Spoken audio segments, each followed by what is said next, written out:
Welcome back. Now, the United States lawmakers are all set to vote on 3 military aid packages for Ukraine, the State of Israel, and also its allies in the Asia-Pacific region.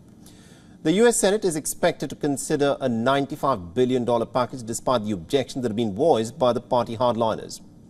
While House Speaker Mike Johnson has been urged to bring up the bills for a vote, the 3 bills come at a pretty crucial time. Ukraine has desperately pleaded to the United States to pass the aid bill, claiming that it is running out of ammunition to defend its territory. The U.S. top commanders have also warned that Ukraine will be outgunned probably in the next 10 days if it does not get the needed ammunition. But the U.S. Senate is also under immense pressure to pass the bill, given that Iran had launched an unprecedented attack on the State of Israel last week amidst the simmering tensions in West Asia. The American ally Israel is also looking for aid to bolster its own defense systems. Now, feeling the pressure, the U.S. House Speaker has come up with a multi-pronged approach that will see 3 separate votes on the partitioned bills. The first voting will be on allocating $60.84 billion in the long-delayed aid to Ukraine.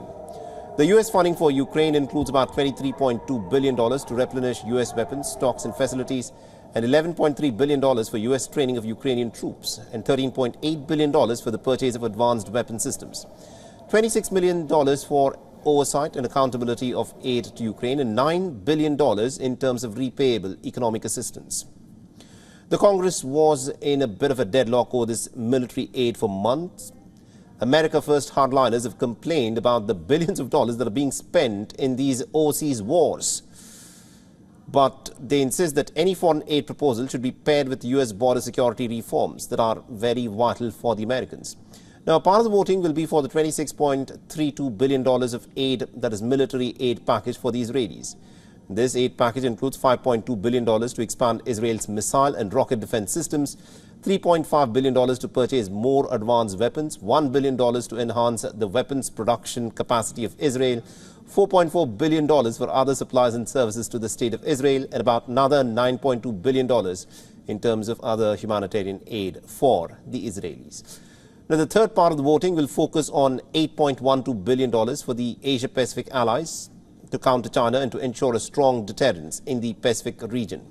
This includes about $3.2 billion for developing submarine infrastructure and about $2 billion in terms of military financing for Taiwan and other allies. A fourth bill, which will be voted on the same day, contains separate foreign policy proposals on seizing Russian assets and imposing sanctions on Iran, Russia and China.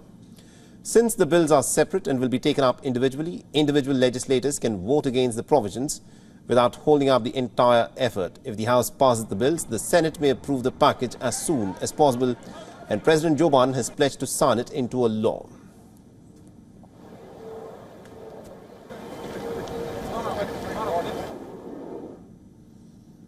For all the latest news, download the WION app and subscribe to our YouTube channel.